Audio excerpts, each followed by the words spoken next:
할렐루야. 하나님의 은혜가 오늘도 함께하기를 간절히 바랍니다. 이제 하나님께서 욥에게 말씀하시는 내용이 어제 오늘 계속 이어져서 나오고 있습니다. 하나님은 이 욥에게 어제 거기 38장 2절에 보니까 무지한 말로 생각을 어둡게 하는 자가 누구냐, 무지한 말로 하나님의 뜻을 가리는 사람이 누구냐 하면서 하나님의 질문을 계속 쏟아냈어요. 오늘도 이 질문이 계속 이어지는 거예요. 오늘도 여러 가지 질문을 했는데 그 첫 번째 질문이 1절에 산 염소가 새끼치는 때를 내가 아느냐, 그 염소가 언제 새끼를 낳는지 본 적이 있냐라는 거예요. 몇 달 만에 만삭되는지 아냐는 거예요. 그래서 그 낳을 때를 아냐, 그러면서 하나님이 질문을 하고 있습니다. 이 질문을 왜 하는 거예요? 인간은 잘 모른다는 거죠. 그러면서 하나님이 질문을 해놓고 그 다음에 하나님이 또 그 답을 하시는 거예요. 3절에 그것들은 몸을 구부리고 새끼를 낳으니 그 괴로움이 지나가고 그 새끼는 강하여져서 빈들에서 크다가 나간 후에는 다시 돌아오지 아니하느니라. 산염소에 대해서 질문을 해놓고 하나님이 대답을 하시는 거예요. 이건 무슨 소리예요? 이것은 욥에게 너 한번 말해봐, 대답해봐 하면서 대답을 기다리는 질문이 아니에요. 이 질문을 해놓고서 하나님이 바로 또 말씀하시잖아요. 스스로 대답하셨단 말이에요. 이건 뭐냐면은 욥에게 지금 가르치고 있는 거예요. 너는 이 산염소가 언제 새끼를 치는지, 언제 새끼를 낳는지 너는 모른다는 거죠. 그렇지만 하나님은 창조주시기 때문에, 다스리시는 분이기 때문에 그걸 다 안다는 거예요. 그러면서 하나님이 또 질문과 더불어 대답까지 하신 거예요. 또 5절에 보니까 들나귀를 또 질문했어요. 누가 들나귀를 놓아 자유롭게 하였느냐? 누가 빠른 나귀에 매인 것을 풀었느냐? 이 들나귀를 누가 그렇게 자유롭게 활동하도록 내버려 두었냐라는 거죠. 그러면서 6절에서 또 대답을 하세요. 내가 들을 그것의 집으로 소금 땅을 그것이 사는 처소로 삼았느니라. 이 나귀는요, 들판에서 자고 생활할 수 있게 했다는 거예요. 심지어는 소금 땅, 소금기가 있는 땅에서 그의 처소로 삼고 살게 했다는 거예요. 이 나귀는 그만큼 적응력이 강하다는 거죠. 그러면서 이 들나귀한 질문을 하나님이 욥에게 또 하신 거예요. 역시 여기에서도 분명히 대답을 하셨죠. 내가 라고 하는 표현을 썼어요. 하나님이 그렇게 했다는 거예요. 하나님이. 또 9절에 가서 들소가 어찌 기꺼이 너를 위하여 일하겠으며 내 외양간에 머물겠느냐. 이 들소는 사람을 위해서 일을 할 수 있는 짐승이 아니라는 거예요. 외양간에 머무는 그런 소가 아니라는 거예요. 그러면서 이 소를 가지고 일함을 갈 수도 없고 쏘레를 끌 수도 없다는 거예요. 그러면서 11절에 그것이 힘이 세다고 내가 그것을 의지하겠느냐, 내 수고를 그것에게 맡기겠느냐. 이 들소가 힘이 세지만 그 힘이 세다고 그 들소에게 너의 농사를 맡길 수 있냐라는 거예요. 없다라는 거죠. 그 다음에 또 13절에 타조는 즐거이 날개를 치나 학의 깃털과 날개 같겠느냐. 타조도 날개가 있죠. 그러면서 이 타조도 날개짓을 해요. 그렇지만 아무리 그 날개짓을 한다 할지라도 학의 깃털과 날개 같겠느냐. 학은 날개가 멋있죠. 그 다음에 날개를 또 이렇게 날개 치면은 날아가잖아요. 근데 이 타조는 아무리 날개를 쳐도 날아가지는 못해요. 오늘 그러면서 질문을 이었어요. 오늘 이 타조에 대한 이야기도 역시 마찬가지예요.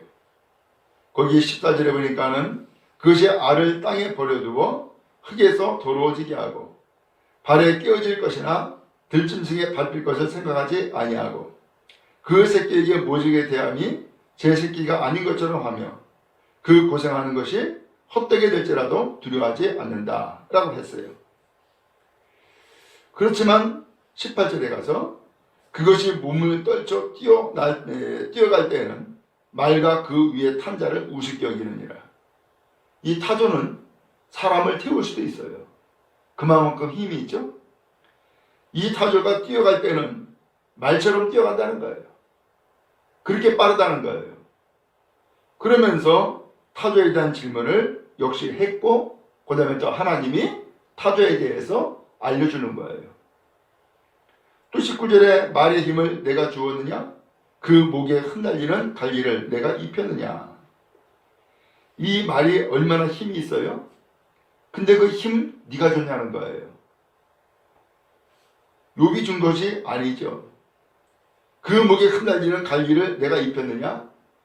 그 갈기가 이 말이 뛸 때는 얼마나 멋있어요. 근데 그것을 네가 입혔냐라는 거예요. 욥이 한 것이 아니죠. 욥은 그런 능력 없지요. 근데 하나님이 그것을 질문하고 있는 거예요. 결국 누가 이렇게 했다는 거예요? 하나님이 하셨다는 거죠. 그러면서 25절에 나팔 소리가 날 때에마다 힝힝 울며 멀리서 싸움 냄새를 맡고 지휘관들의 호령과 외치는 소리를 듣느니라.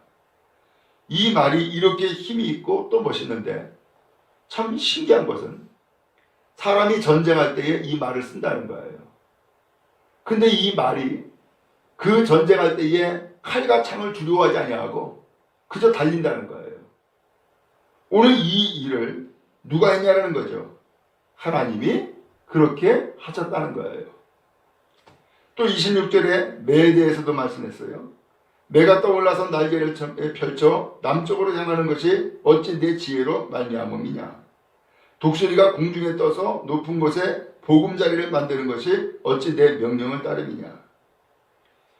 이 매가 남쪽으로 향하여서 날아가는 것, 그 누구 지혜냐는 거예요. 그 다음에 독수리가 높은 곳에 보금자리를 만드는 것, 누구의 명령이냐는 거예요. 결국 하나님이 다 그렇게 하셨다라는 것을 말씀하고 있는 거죠. 그러면서 오늘 말씀이 맞춰졌어요. 도대체 오늘 성경에서 뭘 말씀하고 있는 거예요? 지금 하나님이 각종 짐승들에 대해서 쭉 질문을 던지고 그 다음에 또 하나님이 또 말씀하셨는데 오늘 이 말씀은 하나님이 이 세상의 만물 그리고 하나님이 창조한 그 모든 짐승까지도 하나님이 다스린다. 이것을 말씀하고 있는 거예요. 그리고 더 나아가서 이 짐승들까지도 하나님이 보살핀다. 라고 하는 것을 말씀하고 있는 거예요. 오늘 그러기 때문에 하나님이 이 짐승들을 왜 쭉 이야기했느냐? 욥에 대한 인생도 마찬가지라는 거예요.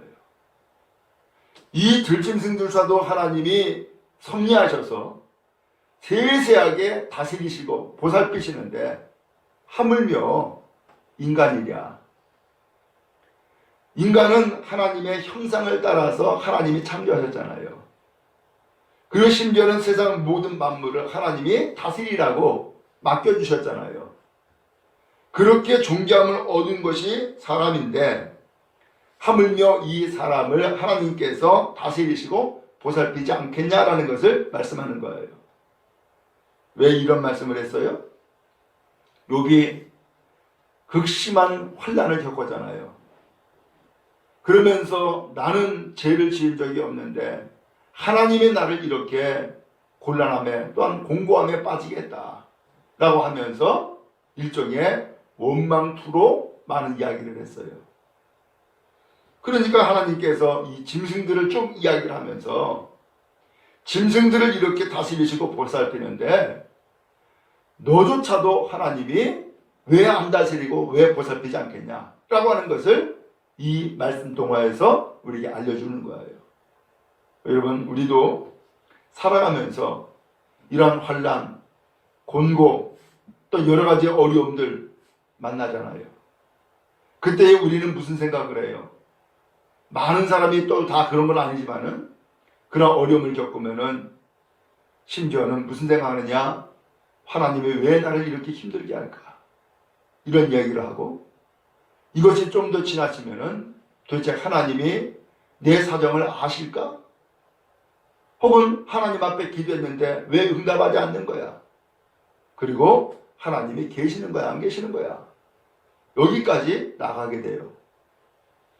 오늘 그러한 상황에 빠져 있는 우리 사람들을 향하여서 하나님은 욥을 통하여서 우리에게 알려주는 거예요.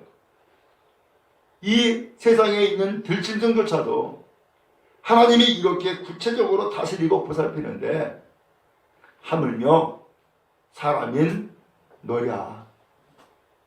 너도 보살피고 너도 하나님이 섭리하시고 다스린다 라고 하는 것을 말씀해주고 있는 거예요. 그러면 여러분, 오늘 우리는 어떠한 형편에 있든지 하나님은 살아계시고 하나님은 나를 보살피시고 나를 인도하심을 믿는 여러분 되기를 간절히 바랍니다. 여러 가지 시련과 여러 가지 환경들은 오늘 사람들에게 얼마든지 있는 거예요. 오늘 그것이 하나님이 계시냐 안 계시냐 이것을 판단하는 기준이 되지 않아요. 혹은 내가 어떻게 얼마나 어려움을 처하는지 도대체 하나님은 아실까? 아세요. 오늘 그런 가운데서 하나님의 뜻은 분명히 있어요. 우리가 알죠? 욥이 왜 이런 시련을 겪었어요? 왜 이런 환난을 만난 거예요? 욥이 믿음이 없어서가 아니었어요. 하나님을 잘못 섬겨서가 아니었어요. 오히려 반대로 하나님이 사탄 앞에서 인정할 정도로 이 욥의 믿음과 그의 신실함은 대단했어요. 그랬더니 사탄이 하나님한테 딜을 하잖아요. 뭐라 그래요? 하나님, 저희 욥에게 하나님이 복을 주어가지고서 하나님을 섬기는 거지 하나님이 주신 복을 다 빼앗아가 보세요. 하나님 저주할걸요? 이렇게 했단 말이에요. 그러니까 하나님이 그래? 욥은 그런 사람이 아니야. 네가 한번 시험해봐. 하고서 하나님이 허용을 한 거예요. 그래서 사탄은 시험한 거예요. 사탄의 노림수는 뭐예요? 하나님을 경외하지 못하게, 하나님을 불신하게 하는 것이 사탄의 노림수예요. 그러나 하나님은 사탄에게 이 욥을 시험할 수 있도록 허용하면서 하나님은 무엇을 기대하고 있어요? 저 사탄의 시험에도 욥은 반드시 승리할 거야. 그리고 하나님을 경외하는 믿음은 변함이 없어. 그러면서 하나님이 계속해서 응원하고 있는 거죠.